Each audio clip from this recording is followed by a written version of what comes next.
Hello guys, ये मेरे channel की पहली वीडियो और पहला कॉमिक बुक रीड आउट है, इसलिए मैंने Thor the God of thunder comic book story line को चुना है। जैसा कि आप सबको पता ही होगा कि मार्वल सिनेमैटिक यूनिवर्स में थॉर की new movie Thor love and thunder आने वाली है, जो कि 8 जुलाई को यूएसए में रिलीज़ होने वाली है।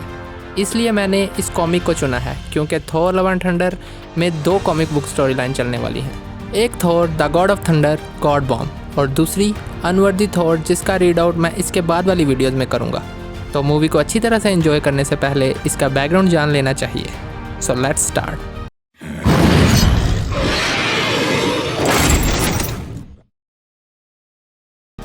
इस कहानी में हम 3 थॉर्स को देखेंगे।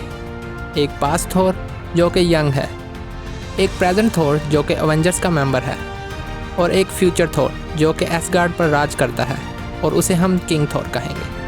हमारी कहानी स्टार्ट होती है 1893 के अर्थ से, जहां हमें यंग थॉर दिखाई देता है और अपने दोस्तों के साथ जश्न के मज़े ले रहा होता है। तभी बाहर से एक चीख की आवाज़ आती है और थॉर आवाज़ सुनते ही अपनी एक्स को उठाकर जश्न को छोड़कर बाहर भागता है। मैं आपको बताता चलूं कि अभी तक थॉर अपना म्योनिर उठा नहीं पाया क्योंकि अभी तक वो उसके वर्दी नहीं था। जैसे ही वो बाहर आता है तो देखता है कि उसके सामने वाली नदी में खून बह रहा था और जब वो पास जाकर देखता है तो उसे एक कटा हुआ सर मिलता है और वहाँ सब डरे हुए लोगों को बताता है कि ये सर इंसान का नहीं बल्कि एक गॉड का था। और ये देखकर सब लोग डर जाते हैं और दुआ करने लग जाते हैं कि एक गॉड की आखिर इतनी बुरी हालत कौन कर सकता था। इसके बाद सीन शिफ्ट होता है और हम प्रेजेंट में प्लैनेट इंडिगार पर पहुंच जाते हैं। वहाँ के लोग अकाल पड़ने की वजह से एक एक करके मर रहे थे और वो गॉड से अपनी दुआ मांगते हैं और उसी वक्त उनकी सारी प्रेयर्स का जवाब मिल जाता है क्योंकि the God of thunder Thor वहाँ आ जाता है। थॉर को वहाँ देखकर वो लोग बड़े खुश होते हैं, पर थॉर जो कि अवेंजर्स का मेंबर और प्रेजेंट वाला थॉर है, एक बात से परेशान होता है। आखिर इंडिगार के प्लैनेट के गॉड्स कहाँ हैं और क्यों वो अपने लोगों की आवाज़ नहीं सुन रहे। और हम देखते हैं कि उन सवालों का जवाब ढूंढने के लिए थॉर उन गॉड्स के महल में पहुंच गया है जो कि पूरा का पूरा वीरान पड़ा था। वो उस महल के दरवाजे खोलता है और वो ये देखकर हैरान है कि उन सबको किसी ने बहुत बुरी अजियतनाक मौत दी है और उनको जानवरों की तरह लटका दिया है।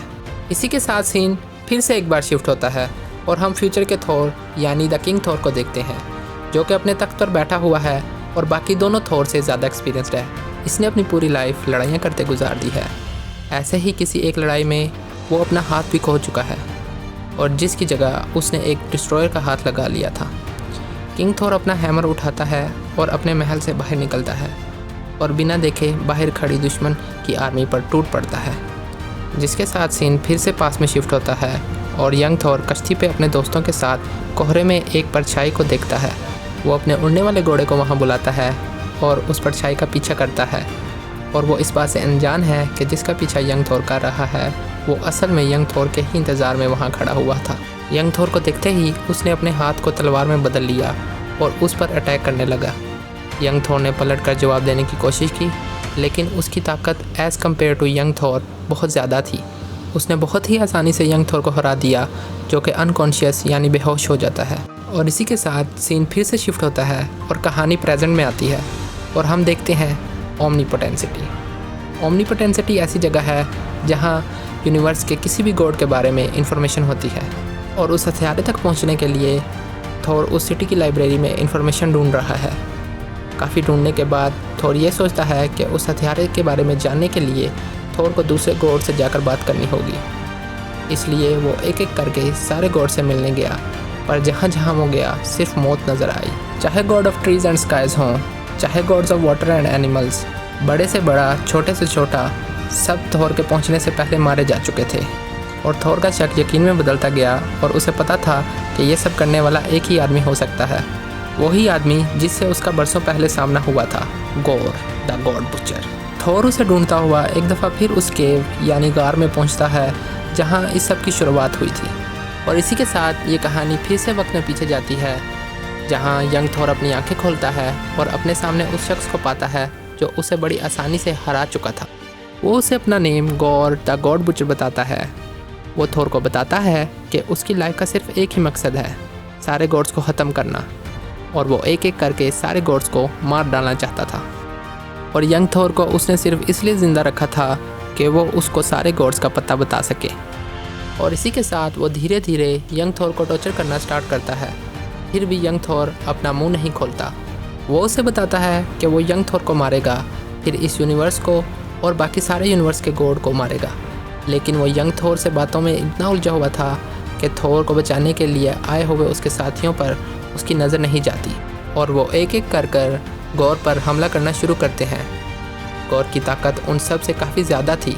वो बड़ी आसानी से उन सबको हराने लगता है।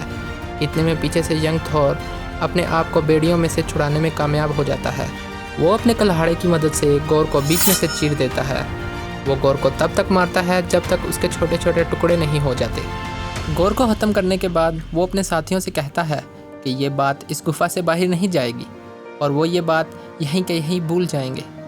थोर ने ये बात भूलने के लिए तो कहा था, पर यह बात उस गुफा के सामने खड़े हुए प्रेजेंट के थोर को अभी भी याद थी। उस गुफा के अंदर जाते ही थोर को एक अजीब सा एलियन मिलता है और थोर उस पर अटैक करने ही वाला था कि उसने थोर को बताया कि उसका नेम सदार्क है और वो वाइन्स का गॉड है। कुछ वक्त पहले तक उसके साथियों की तरह वो भी गौर का बंदी था और गौर के टॉर्चर की वजह से उसके सारे साथी मारे जा चुके थे। सदार्क उसे बताता है कि गौर ये जो कुछ भी कर रहा है उसकी वजह थोर है। कुछ सालों पहले जो कुछ भी उस गुफा में हुआ उसकी वजह से गौर थोर से बदला लेना चाहता था। गौर का पता पूछने पर सदार्क ने उसे बताया कि गौर प्लैनेट क्रोनक्स की तरफ गया है। वही प्लैनेट क्रोनक्स जिसके लोग अपनी पावर्स की वजह से टाइम ट्रैवल कर सकते हैं। इधर कहीं सेंचुरीज आगे फ्यूचर में किंग थोर उस फौज से अकेला ही लड़ रहा था और एक एक करके उन अजीबोगरीब मॉन्स्टर पर हमला करता जाता है। लेकिन कुछ देर बाद वो सारे के सारे मिलकर किंग थोर पर हावी हो जाते हैं और किंग थोर अपनी हार मान लेता है। वो सब उसे उठाकर वापस अपने महल में छोड़ देते हैं। किंग थोर उन्हें आवाज़ें देकर बुलाता है ताकि वो आकर उसे मार दें, लेकिन वो सारे के सारे उसे वहाँ छोड़ के चले जाते हैं ताकि एक बार फिर से किंग थोर ठीक हो और एक बार फिर से उनसे हारे, और वो ऐसा कई सदियों से कर रहा था। वहीं आगे प्लैनेट क्रोनक्स पर गौर अपनी आर्मी के साथ एक एक करके वहाँ रहने वालों को मारता जाता है और उनके खून का एक तालाब बना लेता है। वो जानता था कि उस प्लैनेट पर रहने वाले लोगों में कुछ अजीब सी पावर्स हैं जिसकी वजह से वो टाइम ट्रैवल कर सकते हैं, और उसी का फ़ायदा उठाते हुए गौर उस खून से भरे हुए पूल में उतर जाता है और खुद भी टाइम ट्रैवल करके वो उस वक्त में पहुँच गया जिस वक्त कुछ भी नहीं था, ना कोई जानवर, ना कोई इंसान, ना कोई गॉड, ना कोई प्लैनेट्स। वहाँ पहुँचने से पहले उसने एल्डर गॉड्स, जो कि सबसे बड़े गॉड्स हैं, उनके बनने से पहले उसने उनका दिल उठा लिया और एक बार फिर से प्लैनेट क्रोनक्स पे पहुँच गया। पर इस बार वहाँ थोर मौजूद था जिसने अपने हैमर से उस पर अटैक करना शुरू कर दिया। लेकिन इतने सालों के बाद मिलने वाला गौर अभी भी उससे ज़्यादा ताकतवर था। उसने बहुत ही आसानी से थोर को रोक दिया और उस पर एक ज़ोरदार हमला किया जिसकी वजह से थोर वहीं के वहीं बेहोश हो गया। थोर के बेहोश हो जाने के बाद गौर ने उन एल्डर गॉड्स के दिल को उठाया और एक बार फिर से उस खून के तालाब में उतर गया। गौर के वहाँ से निकलते ही थोर ने अपने हैमर का इस्तेमाल किया और उस तालाब में छलांग लगा दी। इधर फ्यूचर में किंग थोर एक बार फिर से उस लड़ाई में उतरने के लिए तैयार था। वो बड़ी मुश्किल से अपनी बॉडी को घसीटते हुए अपने हैमर तक पहुंचता है और अपने आप को लड़ाई के लिए तैयार करता है। लेकिन तभी वो मॉन्स्टर आकर किंग थोर पर हमला करते हैं और फिर से किंग थोर हारने लगता है। वो उन मॉन्स्टर से अपनी मौत की भीख मांगने लगता है और तभी एक रोशनी चमकती है और हमारे सामने थोर खड़ा होता है। तो दोस्तों, मैं इस कॉमिक का अगला पार्ट जल्द ही अपलोड करूँगा और हम जानेंगे कि गौर ने ये सब कुछ क्यों किया। मेरा नाम है शहजाद भट्टी एंड थैंक्स फॉर वॉचिंग। मेरे चैनल को सब्सक्राइब कर दें और बेल नोटिफिकेशन को ऑल पर कर दें। थैंक्स।